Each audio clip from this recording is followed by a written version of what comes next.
Hi, I'm Sister Althea, currently studying BS Psychology. I'm in third year now. I'm from Christian Baptist Church, Nugalian, under the leadership of Pastor Juan Palsimon. What is your ministry in church? My ministry in the church are in children ministry. I teach children every Saturday, and I also do multimedia ministry, specifically on visual presentation during every Sunday service and different events on our church. I also do soul winning, and I am also a choir member. What are the challenges you encounter in the ministry? There are humongous challenges in our lives, especially when we are on fire serving God, such as my personal experience on children ministry and rendering my talent for Him. I get tired and exhausted. At the same time, my acad's stressing me out. When those times come, I go back to the basic and lean closer to Him. When I want to cry, I cry to Him. When I'm tired and burnt out, I ask rest, then He'll give me. The key was seek Him first, always. Not your friend, not even your family. And when you think everyone is your enemy, He's your defender. Whenever you feel discouraged, always focus on Him. And when you do all this ministry, do it wholeheartedly and do it for His glory. Why are you staying in the ministry? Leaving ministry was never an option, but why I'm staying? Simple, because I love Jesus. Because He first loved me. So, I will stand for the sake of the gospel. Magandang gabi po sa ating lahat mga kapatid. Ako nga po pala si Gian Ashley A. Fugabat, grade 9 student from CBC Nagilian under Pastor Juan Palsimon. What is your ministry in church? Ang ministry ko po sa church ay isang Sunday school teacher at isa po rin akong soul winner na tagapamahagi po ng salita ng Diyos. What are the challenges you encounter in the ministry? Marami pong pagsubok, number 1 po ay ang pagtuturo po ng mga bata. Meron po kahit 3, 1 o 2 na lang po ang umaattend po sa Sunday school. Pero patuloy pa rin po ako sa pagtuturo ng mga bata. Dahil po sa mga bata pong tinuturuan, ay pwede po silang makonvert as a Baptist at pwede rin po silang tagapamahayag ng church. Pangalawa po ay yung pagsasolwin po. Minsan po ay nare-reject po, pero okay lang po yun. Siyempre, marami rin po kasi ang hindi po nakakaintindi sa gospel. Kaya po, patuloy pa rin po tayo sa pagsasolve. Ako po ay nag-stay sa church dahil po para po sa salita ng Diyos at para po sa mga batang tinuturuan ko. At gusto ko pa pong maraming makonvert as a Baptist po. At marami pong makakilala kay Kristo sa mga po nawawalang kaluluwa na hindi alam po ang patutunguhan po. Muli po, maraming salamat po sa inyong pakikinig. I stand for the sake of the gospel. Magandang gabi po sa ating lahat. Magandang araw po.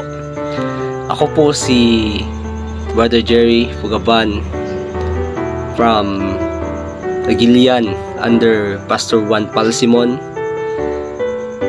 Ako po ay isang estudyante, 4th year, at ako po ay kumukuha ng kursong kriminolohiya. What is your ministry in church? Ang aking pong ministry dito po sa amin pong simbahan ay driver, soul winner, nagtuturo po ng mga bata, at etc. na kung ano yung available na gagawin ay ginagawa ko po. What are the challenges you encounter in the ministry? In this case, no, in times of challenges naman po ay enjoy lang. Dahil sa paglilingkod sa Panginoon ay hindi po madali. Ano?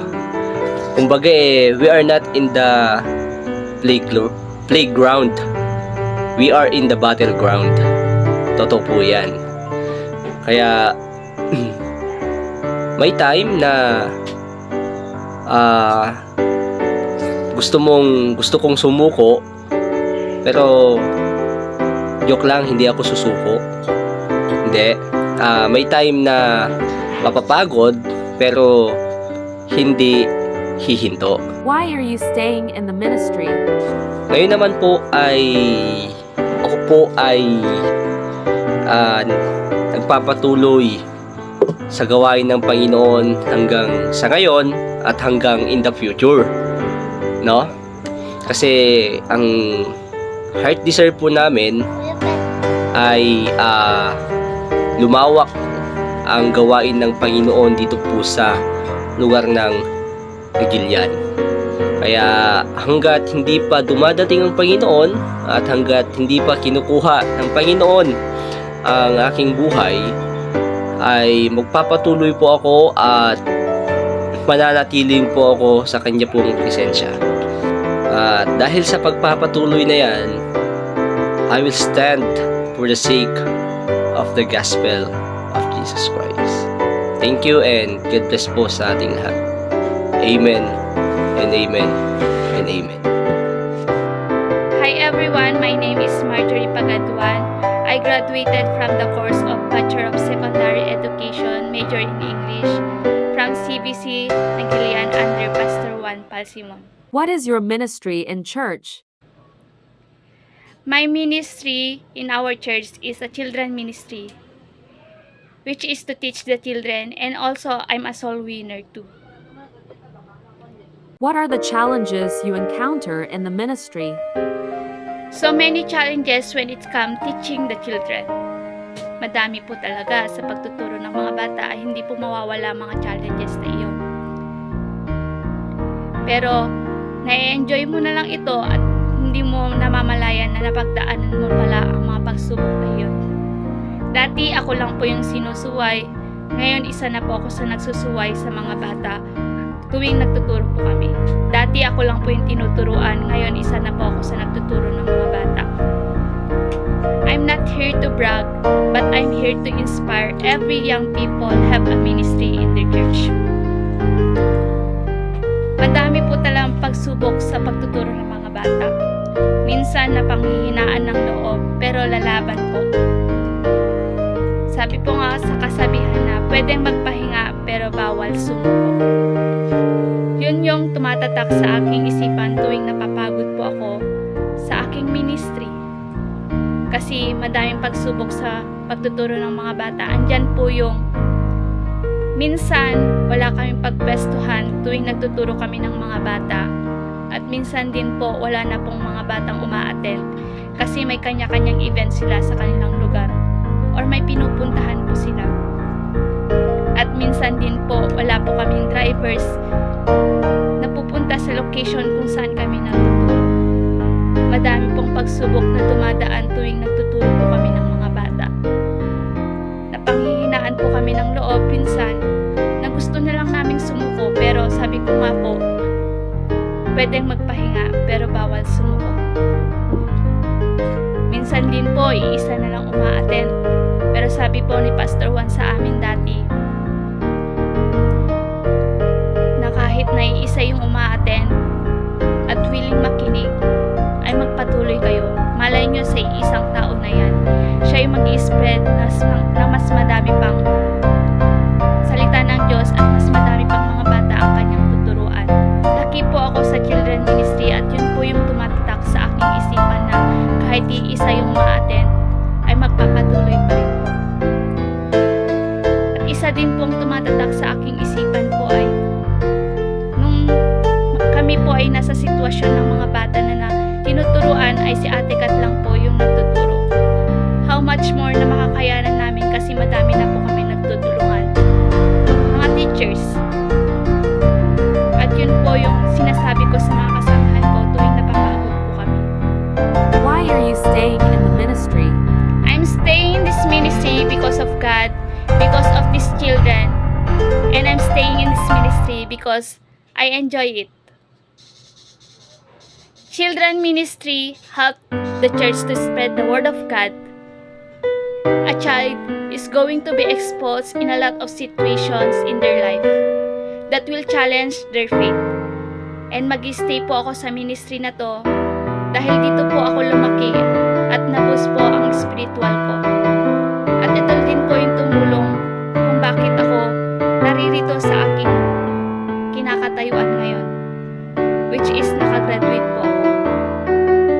I'm not here to brag, but I'm here to inspire every young people in their church have a ministry. I will stand for the sake of this gospel. Hello everyone, I'm Shaina Pagadwan, third year college. I'm taking BSIT major in Business Process Outsourcing from CBC Nagilian under Pastor Juan Palsik. What is your ministry in church? My ministry in church is teaching children and also multimedia, specifically editor and admin the CBC Nagilian page. What are the challenges that you encounter in the ministry? My challenges that I encounter in the ministry, first, yung oras po. Sometimes, there's a conflict between my study and my ministry. Kasi po, yung araw po ng pagtuturo ng mga bata, ay meron po yung times na may pasok po ako sa school o di kaya may mga deadlines po akong hinahabol. Pangalawa po, sa bilang po ng mga batang tinuturuan namin, may mga times na 2 or 3 lang po talaga yung natuturuan namin mga bata. At meron naman po yung times na wala po talaga kaming mga batang nadadatnan. Pangatlo po, sa pag-i-invite po ng mga bata going to church. Meron po yung mga bata na gustong-gusto po nilang umattend sa church pero hinahadlangan po sila o pinagbabawalan po sila ng kanilang mga parents. Pagdating naman po sa pag-e-edit ay hindi po biro sapagkat sobrang hirap po dahil hindi po ganun ka-quality yung cellphone ko para makapag-save ng videos at makapag-download ng apps na gagamitin para makapag-edit ng mga pictures or videos. Meron po talaga yung times na kailangan ko pong pagpuyatan yung pag-edit ng videos dahil yung cellphone po na ginagamit ko upang mag-edit ay hiramin ko pa po at aantayin ko talagang makatulog yung may-ari ng cellphone para matapos lang po yung mga kailangan na i-edit sa church. Why are you staying in your ministry? I'm staying in the ministry kasi dito ako tinawag ni Lord at nag-e-enjoy po akong gawin ito. I will stand for the sake of the gospel. Hi, my name is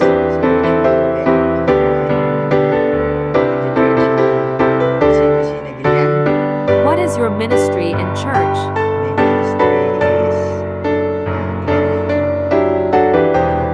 tricycle. Sometimes winner. Sumasama po sa mga studies every Saturday. And ang mga challenges na ministry na nagagawa po namin ay marami, especially sa akin as a student. Maraming struggles, maraming conflict sa time, sa araw, and sa physical. Number 1 sa physical kasi sometimes hindi ko siya nagagawa ng maayos kasi mahina ako physical. Merong nararamdaman, but still dahil nga po niligtas tayo ng Diyos, we are happy. I'm happy na ginagawa ko po yung ministry ko kahit na ako po ay meron pong hindi magandang nararamdaman sa katawan ko or conflict man po yan. Why are you staying in the ministry? Bakit ako nag-i-stay sa ministry na yan? Kasi kahit gahol po yung oras ko, is pipilitin kong magkaroon ng time sa ministry na pupuntahan ko. Kasi sometimes Sabado karamihan na araw kami lumalabas. Sometimes marami po akong ginagawa sa bahay and also marami din po school works, but still pinipilit ko po siyang i-compact para lang po matapos ko siya ng umaga kasi hapon meron po kami ministry. So I'm happy kasi kahit na papaano ginagawa ko yung best ko para magawa ko yung parte ko or ministry ko para sa Diyos. So bakit nga ba ako nandito sa ministry na to nag-i-stay? Kasi isa lang po yung rason. Ako po yung makasalanan, niligtas po ako ng Diyos. Ngayon, binigyan po ako ng Diyos ng opportunity para ibahagi ang kanya pong salita sa iba't ibang paraan. At blessing din po kasi sa mga ministry na yon, nagagamit po ako at nakakatulong po ako sa gawain. So, mahirap man, sabi ko nga po, ang aming pong kasabihan sa aking sarili, kung mapapagod ako, pwede akong mag-rest, pero hindi ako mag-quit. Hanggang sa pagdating ng Diyos, ay masaya ako na kahit mahirap yung paglilingkod, ay nandun yung puso. Kasi ramdam mo yung pagmamahal ng Diyos kahit na gaano kahirap yung nararamdaman ng lupang pangatawan mo. So, I will stand for the sake of the gospel. Maraming salamat po. So, magandang araw po sa ating lahat. Ako po si Rica May Doctor ng Christian Baptist Church na Gilian. And ang ministry ko po sa aming church ay pagtuturo po ng mga bata. One of the challenges na na-encounter ko po sa pagtuturo ng mga bata ay ang pag-invite or paghihikayat para maka-join po sila sa aking teaching session. Then, bali mahirap po talaga siyang i-invite kasi po yung mga bata po, especially sa aming baryo, ay mga gala. Kumbaga kung saan-saan sila pumupunta, pupunta sila sa ilog, yung iba naghahanap ng mga prutas na kung saan-saan para lang makain nila, ganun. Yung iba po naglalaro na ayaw nilang matawag, ganun. Yung iba pumupunta po sa bukid. So, ganun po siya, kahirap talagang tawagin. Then, isa po sa ginawa ko para ma-overcome ko yung challenges na yon ay gumawa po ako ng strategy. So, sa pagtuturo po kasi ng mga bata is mahirap po talagang kunin yung attention nila. Or kahit nga sa school, mahirap talagang makuha ang attention ng bata. Lalo na po ang edad nasa 5 to 4. 4, 5, tapos 6. Yan. Mahirap po silang to 8 years old. Medyo mahirap po silang ng attention. Kasi po medyo busy pa po yung isip nila sa paglalaro. Then, ang ginawa ko po para ma-encounter, para ma-overcome ko po ito, ay isa po ay nagbibigay po ako ng gift, nagpapalaro po ako, then, merienda. Yun po ang isa sa pinakagusto nila, ang merienda. Nagpapamerienda po yung church namin para kumbaga token na din sa kanila yon para bumalik sila. So, ayun. Kailangan din po nila yun kasi nagugutom din po sila habang nakikinig. Then, bakit nga ba ako nag-i-stay sa ministry ko na to? Unang-una po ay dahil sa ministry ko na to ako tinawag ng Diyos. Nag-e-enjoy ako sa ginagawa kong pagtuturo kapag nakikita ko yung mga batang nakikinig, may natututunan, especially pag natututo po silang magdasal. Meron po akong isang estudyante na marunong na po siyang mag-pray ng paunti-unti. Nakakataba po yun ng puso kasi pinipilit niya po yung sarili niyang matutong magdasal. Then marunong na rin po silang magbasa ng Bible. Dati hindi po. Malakas or palagi po silang nagmumura. So, pero ngayon, dahil nga po kapag dumadaan po sila sa bahay, ayaw ni Ate Rica ng ganyan, huwag kayo magsasalita ng masama, bahala kayo, ganito. Yung sinasabi nila yun. So, may natututunan po sila sa akin. Masaya po ako sa ministry ko na to na binigay ng Diyos.